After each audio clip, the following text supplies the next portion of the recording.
All right, everyone, welcome back to our special video version of the ACFCS Financial CrimeCast. My name is Brian Monroe. I'm VP of Content at ACFCS and will be your guide in today's discussion.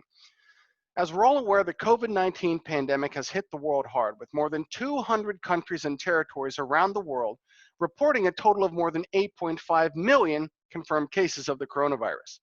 The pandemic has wreaked havoc on lives and life savings and caused a slump in the global economy, with full sectors grinding to a halt. And those who are employed are working from home in a new environment with their own compliance, communication, and security challenges. Not surprisingly, this has created challenges for AML professionals, investigators, and regulators, and opened the door for criminal money laundering, fraud, phishing, and other scam attacks.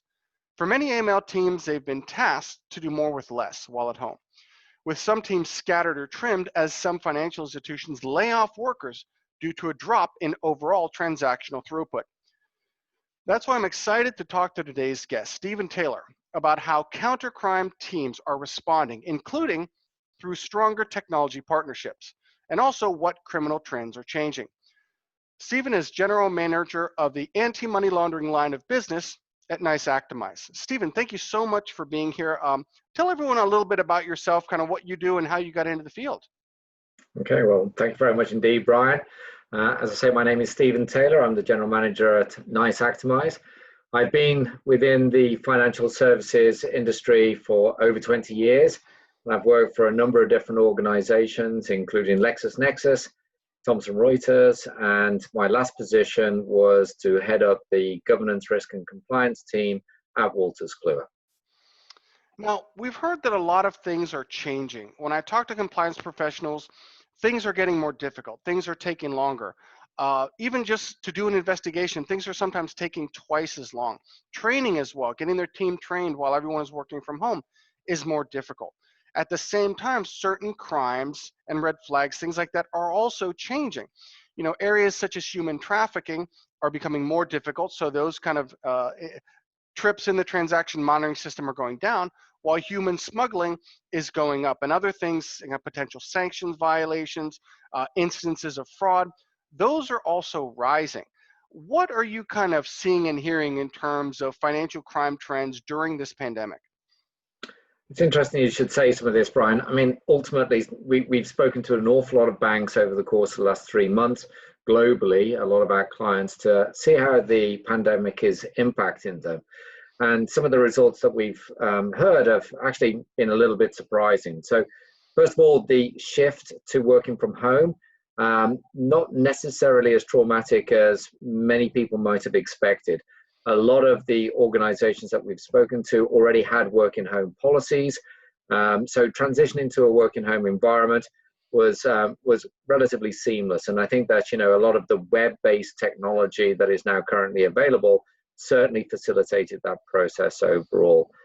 Some of the other things that we've noticed, you know, ultimately we've noticed that I thought that the transaction volumes would go up a lot more. And in some industries or some sectors of the banking industry, they certainly have. In the investment space, we noticed a lot of transactions, a lot of market volatility. Well, probably because they were pulling money out because of the dropping stock market, I'm thinking. That's correct. So there was a rush to cash, and of course that caused a lot of issues, and a lot of banks were you know, facing a lot of alert generation as a result of that.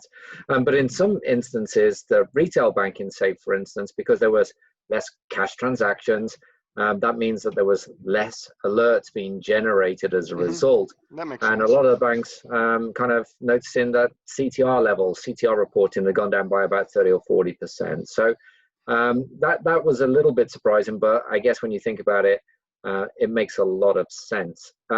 So I think the biggest problem for the banks has been really around managing some of the SBA loans and the PPP program in general. Absolutely. And that has been a major challenge for the banks in the entirety. So yeah, some unusual findings for sure. And I guess the challenge there, and I've written about this extensively, is that banks are under pressure. They were under pressure to kind of get these loans out quickly to kind of help the economy and help a lot of businesses that they were not even bringing in any income because of things like stay-at-home orders. I mean, there are entire sectors that I read about that completely stopped. You know, a lot of restaurants, things in Yeah. travel, tourism. Yeah, absolutely. And I think that, the banks were under a tremendous amount of pressure because obviously a lot of news around the SBA loans, a lot of people in very desperate Oh, absolutely. situations. So the banks, a lot of the banks that we were speaking to, they knew that they had this obligation to help. And it was a big challenge for them to go through the compliance program. A lot of banks, had to redirect some of their resources to enable correct compliance procedures to take place during the loan provisions themselves. The banks wanted to make sure that they were giving the loans out in the most appropriate way. And now I guess they're under pressure to kind of review those because there was such a speed to get them out. They're kind of forensically looking and saying, okay, now that we've put these loans out, let's kind of look and see that they make sense and that there's not potential fraudulent things in there. Because you're right, I've been seeing, I'm sure you've seen the news releases as well from the U.S. Department of Justice, that there has been quite a few cases where somebody said, oh, I'm a business, I have these 40 people, and then when you look into it, it's their house. Yeah, and there's been some situations, again, you only have to read through some of the news and some of the findings here. It's terrible really how some people are using this crisis to their own advantage, to pay off their own individual credit cards or to buy expensive cars and expensive watches, right? It's a terrible situation. Especially when there's a lot of people that genuinely are struggling, and it's not good. But the banks, I think, have done everything in their power to make sure that the money is going to the right people. Unfortunately, you hit the nail on the head, Stephen. I can't count how many stories I've done where criminal groups, scammers, spammers, hackers, fishermen, they basically said, we don't care how bad things are for you. We don't care your life savings are dwindling. We want to take every last penny. And you've seen this in scams that specifically kind of on one end, they're trying to capitalize on fear because they're saying, oh, click this button to learn more about the coronavirus. Or now with the stimulus, oh, click here, your stimulus check is waiting, just click this button. But then on the other end of the spectrum, there's a lot of people who really want to help, charities, charitable events, to just try to give what they can to help. Well, scammers have that covered too. They're saying, oh, you want to contribute to this charity, click this button, and there's ransomware on your computer. Yeah, no, it is really awful. I mean, the fraudulent activity itself, I don't think that there's anything new, right? That it's the same kind of schemes. But what we've noticed is that they're using this crisis and the fear that's being generated. It's a new theme. It's something else that they can use. It's some way to, find a horrible way of actually defrauding people from life savings in times of most desperate need. Now, I'm curious, are there any particular areas of crime that you're seeing kind of rising and falling when you talk to banks, like they're seeing a rise in this type of potential crime and a drop in this one? I know in a practice session here, we talked about kind of, a lot of money that wants to be laundered, but it can't get laundered because trade has dropped so much. So if in trade-based money laundering, if you don't have the trade, you can't have the laundering. And we've also seen as well things like currency exchange. People are going to travel, they're going to go change money in currency. That's also dropped off a cliff. What kinds of things are you seeing in that area? No, I think you're right, and we discussed there as an article in the LA Times that there's Great article. Piles of cash being found because there isn't the normal routes to actually launder the money. And that's causing people, obviously, the criminals, it's stopping them from doing their bad actions. So in some ways, it's kind of stopped that. And obviously, because there's no real cash transactions occurring, it may be a bit more obvious to notice when there's some nefarious activity. Yeah, some nefarious activity. But, the criminals may not be able to work in that place, but they've just changed their perspective and started doing some of the fraudulent activity that we've just been talking about instead. So, they'll pivot, they'll use this crisis to their own, gain. It's a terrible thing, but unfortunately, that's the mind of the criminals.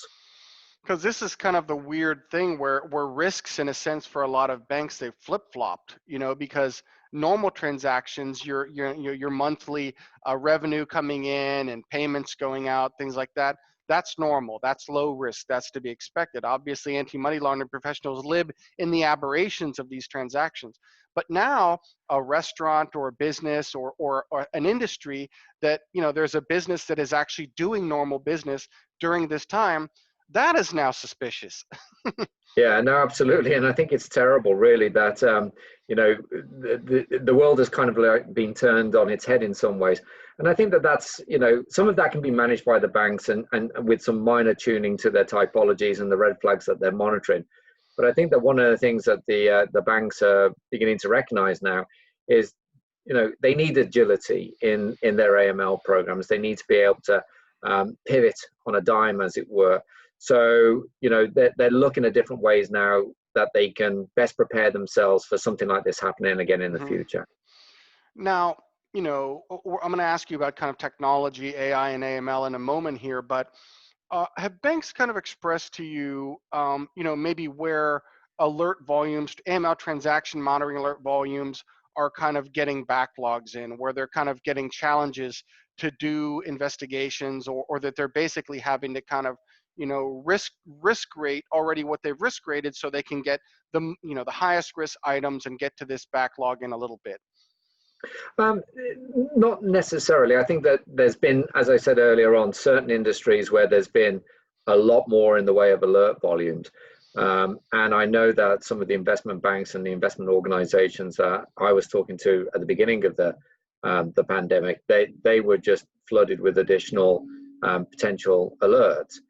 So they had to redeploy and prioritize the alerts that they were working there. And obviously, a lot of organizations stepped up to the plate and did the work that they had to do in a professional manner. As we mentioned earlier on, I think with the SBA loans, a lot of additional resources had to be redeployed to make sure that they were issuing those loans in the most appropriate way. And there were some challenges. I mean, like ultimately, a lot of the banks could not really lend to businesses that they hadn't already been banking. So some of the KYC checks were maybe a little bit easier to do because they were known entities, but even so, there was a due diligence process that they had to go through in order to make sure that they ticked all the boxes and distributed the loans accordingly. No, that is, I've been writing about that extensively, but what you just said is an absolutely huge issue when I talk to a lot of the compliance professionals that I know. And a quick contextual point here, everyone listening, when this came out, typically to do a new loan, even if it's for a customer that a bank already has, it trips these new kind of customer due diligence, beneficial ownership duties that they would have to look and relook at the beneficial owners before they put out that loan, make sure everything's accurate.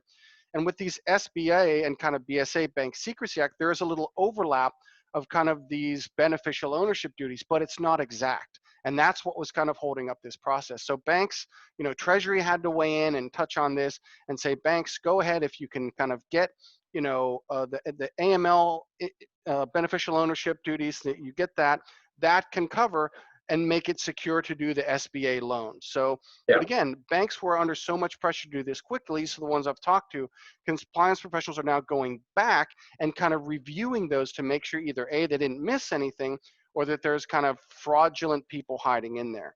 So, and also, vendors as well, I'm sure have been, pressured to either make adjustments. Are you getting a sense that vendors are kind of updating either scenarios or updating technologies as well to kind of, help their clients through this? Yeah, no, absolutely. And I think that there's a number of different things that some of the AML software vendors can provide. One thing that we did was to launch what we call KYC Express, which was a very easy to use tool to check individuals and entities to make sure that they weren't bad actors. So that was something that we did very quickly, and we provided that to the industry as a whole. But there's other technological things that I think have facilitated or will be on the agenda of organizations moving forward to facilitate better practices within AML. We'll talk a little bit about machine learning, robotics, I think is another thing. Cognitive intelligence, which is another concept that we're exploring here. So, ultimately, things that will help the banks provide better detection, reduce alert volumes, and then facilitate the investigation process to SAR. That's what a lot of vendors and certainly NICE Actimize is focused on. No, and the reason I asked that is I had another discussion with an AI technology provider in the AML space. And, because me and my editor, we were wondering, okay, wait a minute, if all these transactional, things are changing, some are going up, some are going down, is it easy, can a bank or a vendor, change their scenarios and update all their kind of, back end systems to highlight this quickly in a day or in a week? Absolutely not. That's something that takes months. So, but it's good to see that that's something that's on your radar. No, absolutely, and certainly, if you don't mind, there's certain organisations that we've worked with, and you're right. To do a traditional tuning process of the rules thresholds, it could take 6, 7, 8 people. It could take weeks of work to make sure that happens.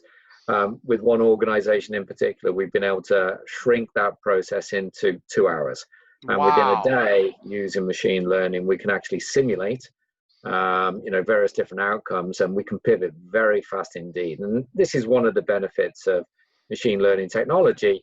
It allows the banks to be very agile in the space. Well, that's a perfect segue into my next question. Now, the name of the game for years now, ever since FATF kind of updated its, global best practices recommendations, has been a focus on effectiveness. And also regulators kind of took this up in December 2018, when they exhorted financial institutions to, more readily tinker with technology. I called it an invitation to innovation. And they basically said things like, banks, why don't you consider testing out technologies like, these buzzwords you hear, AI, automation, machine learning, things like that. And what was very powerful in this is they said, look, we're not going to necessarily, again, I'm using air quotes here, necessarily ding you if you do a test with a technology provider and you find your new system finds out more than your legacy system. We're not going to say now that your legacy system is lax in AML. But just the fact that the regulators said that gave their kind of tacit blessing, and to me, this is a big deal because that breaks through the inertia of good enough. I was good enough last year, so I'm not going to change anything this year. Tell me a little bit about that. Are you seeing more of a willingness for banks to kind of, experiment with new technologies, AI and things like that? And kind of what are you seeing as some of the outcomes of these partnerships?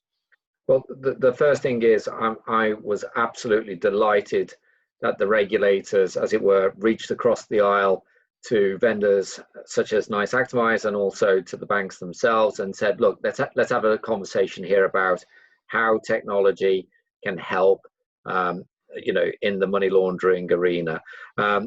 Obviously the regulators, the banks, they all recognize that, we're struggling with additional costs to fulfill AML obligations. We're not recovering enough of the money that's being laundered. And we're recognizing that people are genuinely getting hurt by financial crime on a day-to-day basis. And here we are, we have this gift of technology and we have to use this to the best of our capabilities. So I'm delighted that FinCEN, that the FCA, HKMA, MAS, globally, the regulators are saying, let's explore new technology. And, it really is, as you say, an invitation to innovation. And I think, from that perspective, we're now beginning to see the banks, explore and want to explore how they can improve their AML programs. And it's not just about that. It's machine learning will help from a detection perspective for sure. We can improve segmentation, we can improve model tuning and optimization, We can do predictive scoring, advanced anomaly detection. There's a variety of different things. It's not just that, it's federated learning, it's collective intelligence, it's Right. consortium-based analytics, where we can now improve the detection process for all banks within the industry. I love that.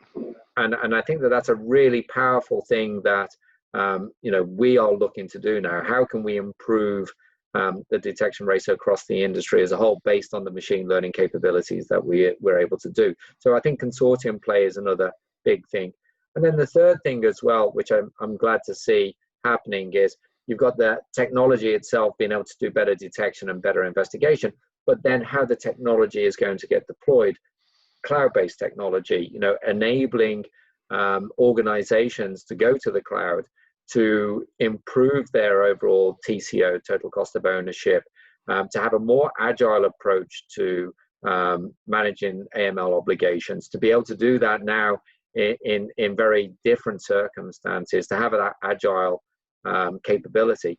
I think that these are things that are really going to help the banks improve their AML programs over time. No, I could not agree more. And I was very excited to hear what you said about kind of consortium-based learning, because here's the thing, I've said this for many years, but one of the biggest gaps in the financial crime compliance field is, information sharing, knowledge sharing, Yeah. either across banks. Obviously in the US, we have things like, 314A that allows banks to kind of, investigators to broadly query banks, ask about questions, let them know about trends. We have 314B that allows banks to share information with each other on suspected money laundering or terrorist financing. And the general consensus is the precursor crimes under that as well that generate the illicit finance. But what you don't have is this 314C, where banks can share best practices on compliance. And that to me, is absolutely huge, because because there's different levels of understanding and ability, obviously based on expertise, based on budgets at banks. A big bank is going to have a lot more powerful systems and knowledge and people than a mid-sized bank or a smaller bank. But the more you can get all banks on the same page, it's almost like you're creating a phalanx against financial crime at all of these institutions. There's not as many kind of weaker links in the chain for bad guys to get in. So, tell me a little bit about that consortium base, because that sounds very powerful. No, I think it's it's exciting, right? And it's interesting. I agree with you. It allows us to strengthen our capabilities against the bad guys overall, right? And I think that if we can provide better insights into how rules can be optimized, what to look for across multiple data sets, how to spot anomalies across institutions, not just within a single institution. I think that that goes a long way to helping us actually really solve financial crime, and also enable us to follow the money across multiple organizations and do everything that we can to catch the bad guy. So these are things that we know that we can do. Machine learning thrives when there's more data. The more data that they have, it just eats that up. And I think it enables very quick and effective capabilities to detect where there could be issues and problems. So obviously we need banks to participate, and part of the challenge, and there is a tension here, is that while on the one hand we want to improve detection and investigation, on the other hand we've also got to protect the rights and the privacy of the individual. Yeah, privacy, data security, there's a lot of considerations there. So there's some tensions there, nothing that can't be ironed through, but ultimately I think the promise of consortium is huge. We've already started steps in this direction, and we will continue to push thinking and thought leadership in this realm. No, and that really is such a big deal. I've said it many times when I talk to my compliance sources, is your biggest risk is not even what's going on in your bank, because you can see that. It's the fraudster that is at the bank across the street. He just went there and stole $100,000 from them, and now he's walking across the street into your bank, and you have no idea about that. And honestly, why, again, this is so important is because it takes away some of the subjectivity of human decision making. And again, that kind of pressure point of how much does that AML analyst know? How well was he trained? Does he have 30 years at DOJ? Did he have 20 years at OFAC? Not every bank can afford that.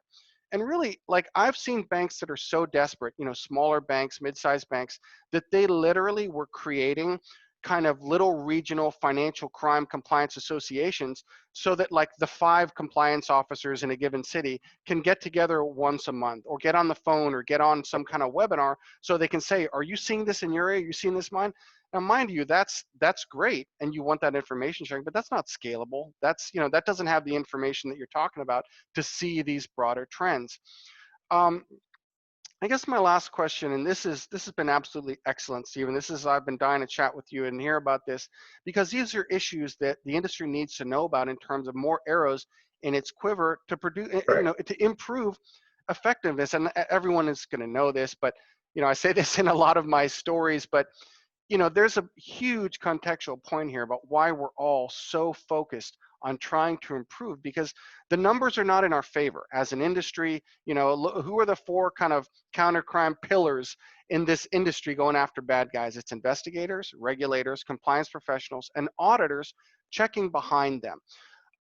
But the problem is, cumulatively, all of the work, the billions of dollars we all spend, all the incredible technology we have, we're seizing and freezing less than 1% of the trillions of dollars that are laundered every year. So there was a congressional hearing where one of the experts I know, he said, oh, we're a decimal point away from failure. And I'm like, great. I've devoted 15 years to a subject that is making no difference anywhere at all. Wonderful. No, we're not going to look at it that way. Glass half full.